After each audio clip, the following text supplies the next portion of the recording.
नमस्कार. Radio MPSC Guru spreading the knowledge powered by spectrum अकॅडमीमध्ये तुम्हा सगळ्यांचं स्वागत.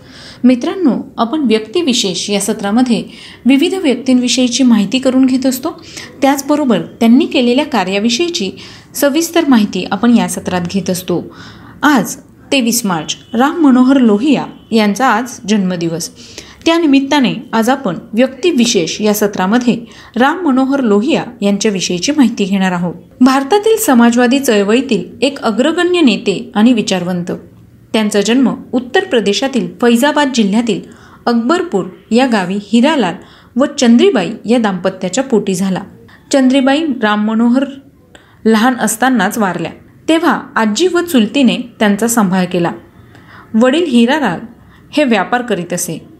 ते काँग्रेसचे कार्यकर्ते होते. अकबरपूरजवळील टंडन पाठशाळा व विश्वेश्वरनाथ हायस्कूल यामधून राम मनोहरांनी सुरुवातीचे शिक्षण घेतले. वडील व्यवसायानिमित्त मुंबईला राहू लागले. तेव्हा तेथूनच राम मनोहर मुंबई विद्यापीठाची मॅट्रिक परीक्षा उत्तीर्ण झाले. त्यानंतर महाविद्यालयीन शिक्षणासाठी ते प्रथम बनारस हिंदू विश्वविद्यालयात दाखल झाले. पण ते सोडून त्यांनी कलकत्त्याच्या विद्यासागर महाविद्यालयात प्रवेश घेतला आणि कलकत्ता विद्यापीठाची BA ही पदवी 1929 साली संपादन केली. उच्च शिक्षणासाठी निधी जमा करून ते प्रथम इंग्लंडला गेले. पण नंतर त्यांनी बर्लिन विद्यापीठात संशोधन करून अर्थशास्त्र विषयात सॉल्ट अँड सिव्हिल डिसओबिडियन्स या विषयात PhD ही पदवी 1932 साली मिळवली. विद्यार्थी दशेतच 1926च्या गौहाती काँग्रेस अधिवेशनास ते उपस्थित होते. त्यावेळी त्यांचा सुभाषचंद्र बोस आणि नेहरूंशी सहवास घडला आणि ते राष्ट्रीय चळवळीकडे आकृष्ट झाले.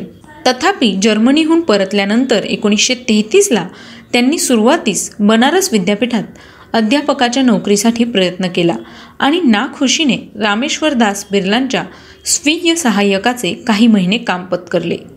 जेव्हा काँग्रेसमध्ये काँग्रेस समाजवादी पक्ष स्थापन झाला म्हणजेच 1934मध्ये, तेव्हा त्यांनी राजकीय कार्याला वाहून घेतले.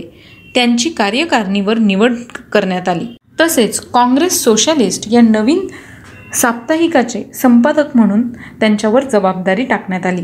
लखनौच्या अखिल भारतीय काँग्रेस अधिवेशनात नेहरूंनी काँग्रेसच्या परराष्ट्र विभागाचे त्यांना सचिव नेमून आणखी एक जबाबदारी 1936 ते 1938 या कालावधीत त्यांच्यावर सोपवण्यात आली. त्यांनी आपले वास्तव्य कलकत्त्याहून अलाहाबादला हलविले. दुसऱ्या महायुद्धात त्यांनी प्रखर युद्धविरोधी आणि साम्राज्यशाही विरोधी भूमिका घेतली. त्यामुळे त्यांना अटक झाली. 1939मध्ये त्यांना अटक करण्यात आली, पण न्यायालयात त्यांची सुटका करण्यात आली. त्यांना स्वातंत्र्यपूर्व व स्वातंत्र्योत्तर काळात 19 वेळा तुरुंगवास घडला. तुरुंगात त्यांचा छळही करण्यात आला. America, great Britain, Myanmar, Goa येथेही त्यांना विविध कारणांसाठी कारावासात डांबण्यात आले. 1942च्या छोडो भारत आंदोलनात भूमिगत राहून त्यांनी अच्युतराव पटवर्धन व जयप्रकाश नारायण यांच्या बरोबरीने चळवळीचे नेतृत्व केले. याच सुमारास जयप्रकाशांबरोबर आझाद दस्तसाठी काही महिने ते नेपाळात गेले. तेथून आल्यावर 20 मे 1944 रोजी त्यांना अटक होऊन प्रथम लाहोर व नंतर आग्रा या ठिकाणी त्यांना तुरुंगात ठेवण्यात आले. लाहोरच्या तुरुंगात त्यांचा अनन्वित छळ करण्यात आला. पुढे 11 एप्रिल 1946 रोजी त्यांची सुटका झाली. भारताच्या फाळणीला त्यांचा तीव्र विरोध होता. तरीसुद्धा 1947च्या हिंदू मुस्लिम दंगलीत त्यांनी महात्मा गांधींबरोबर शांतता प्रस्थापित करण्यासाठी प्रयत्न केले.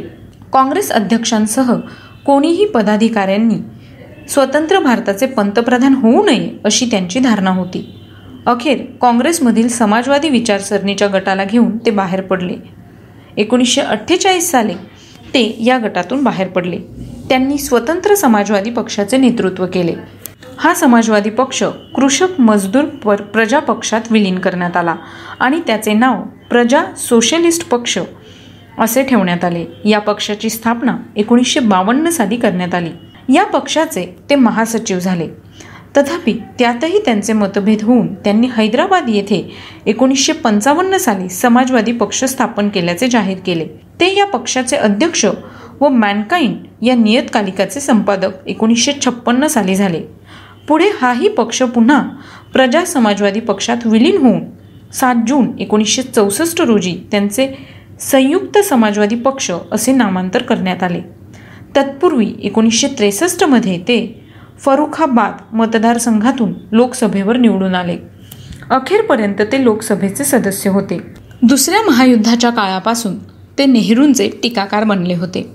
अखेरपर्यंत संसदेतील एक प्रमुख विरोधी नेते म्हणूनच त्यांनी नावलौकिक मिळवला. स्वातंत्र्योत्तर काळातील त्यांचे राजकीय जीवनही संघर्षपूर्ण होते. शेतकऱ्यांच्या चळवळी, अंग्रेजी हटाव आंदोलन, जाती तोडो आंदोलन, गोवा मुक्ती चळवळ, हिंदी राष्ट्रभाषेचा पुरस्कार, नेपाळमधील स्वातंत्र्य संघर्ष अशा अनेक चळवळीचे त्यांनी नेतृत्व केले. तथापि आपल्या राजकीय जीवनात त्यांनी काँग्रेस वा कम्युनिस्ट यांबरोबर कधीच तडजोडीची भाषा वापरली नाही. लोही यांनी अनेक देशांचा या ना त्या निमित्ताने प्रवास केला.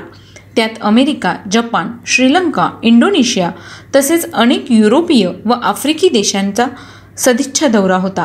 1951 साली फ्रँकफुर्ट जर्मनी येथील पहिल्या आंतरराष्ट्रीय समाजवादी परिषदेस ते उपस्थित होते. याशिवाय त्यांनी 1953च्या रंगून येथील आशियाई समाजवादी परिषदेचे आयोजन केले होते, पण त्या परिषदेस ते उपस्थित राहू शकले नाहीत. ते इंग्रजी, हिंदी या भाषांशिवाय फ्रेंच, जर्मन या परकीय भाषा आणि उर्दू, बंगाली या भारतीय भाषाही उत्तम प्रकारे बोलत असे. त्यांना कला साहित्याची चांगली जाण होती. त्यांचे व्यक्तिमत्व चतुरस्र होते. आयुष्यभर त्यांनी अन्याय व भ्रष्टाचार यांविरुद्ध प्रखर लढा दिला. संसदीय लोकशाहीतील एक जबरदस्त विरोधी नेता म्हणून त्यांचे नाव आदराने घेतले जाते. 30 सप्टेंबर 1967 रोजी दिल्लीच्या विलिंग्टन नर्सिंग होम रुग्णालयात त्यांच्यावर शस्त्रक्रिया करण्यात आली. त्यानंतर काही दिवसातच राम मनोहर लोहिया यांचे देहावसन झाले. ते अखेरपर्यंत अविवाहित राहिले. राम मनोहर लोहिया त्यांच्या बहुरंगी आणि विविधतापूर्ण सार्वजनिक जीवनात त्यांनी पदरी कार्यावर भर दिला. निवडणुकांद्वारे सत्ता पालट घडवून आणण्यासाठी राजकीय कार्य, सत्याग्रह व संघर्षाद्वारे परिवर्तनासाठी लढा आणि रचनात्मक कार्य असा त्यांचा कार्यक्रम होता. मतपेटी, तुरुंग आणि फावडे या प्रतीकांच्या स्वरूपात त्यांनी ही त्रिसूत्री मांडली. विद्यार्थी दशेतच त्यांच्यावर समाजवादी विचारांचा प्रभाव पडला होता. त्यांचे विचार त्यांच्या अनुयायांमध्ये लोहियावाद म्हणून ओळखले जातात. लोहियांनी आपले विचार व्याख्याने, स्फुटलेख व ग्रंथाद्वारे मांडले. त्यांचे सर्वच लेखन विचार प्रवर्तक असून त्यांच्या काही ग्रंथांचा मराठीत अनुवाद झाला आहे. काहींच्या आवृत्त्याही निघाल्या आहेत. त्यांच्या मान्यवर ग्रंथांपैकी mystery of sir Stafford Cripps 1942 त्यांनी हा ग्रंथ लिहिला. 1952 aspects of socialist policy, 1955 wheel of history, 1956 will power and other writings, 1960 guilty men of India's partition, 1962 Marx, Gandhi and socialism, 1963 India, China and northern frontiers, 1964 the caste system, 1965 interval during politics, 1966 fragments of world mind, Valmiki और वशिष्ठ, क्रांती के लिए संघटन इत्यादी ग्रंथ त्यांचे प्रसिद्ध आहेत. नियतकालिकातून प्रसिद्ध झालेल्या त्यांच्या बहुविध स्फुटलेखांची मराठी भाषांतरे श्रीमती इंदुमती केळकर व श्रीपाद केळकर यांनी अंतहीन यात्रा, 1969 ललित लेणी, 2 हत्यारे सत्ताधाऱ्यांची, भाषा आणि जाती या शीर्षकांनी प्रसिद्ध केली आहेत. अलीकडे त्यांचे आणखी काही स्फुटलेख समता आणि समृद्धी, भारतीय शिल्प, मार्क्सवाद, समाजवाद, अल्प प्रमाणयंत्र, नरनारी, शेती, शेतकरी, भूसेना, जाती प्रथेचा तुरुंग इत्यादी मथळ्यांनी मराठीत प्रसिद्ध झाले आहेत. लोही यांनी समाजवादी चळवळीचे नेतृत्व केले, पण मूलतः त्यांची धारणा उदारमतवादी होती. त्यांनी मार्क्सवाद अथवा गांधीवाद पूर्णशः कधीच स्वीकारला नाही. भारतीय समस्यांच्या संदर्भात स्वदेशी समाजवाद विकसित केला पाहिजे अशी त्यांची मूलगामी भूमिका होती. तर मित्रांनो, हे होते आजचे व्यक्तिविशेष हे सत्र. आजच्या व्यक्तिविशेष या सत्रात आपण राम मनोहर लोहिया यांच्याविषयीची माहिती बघितली.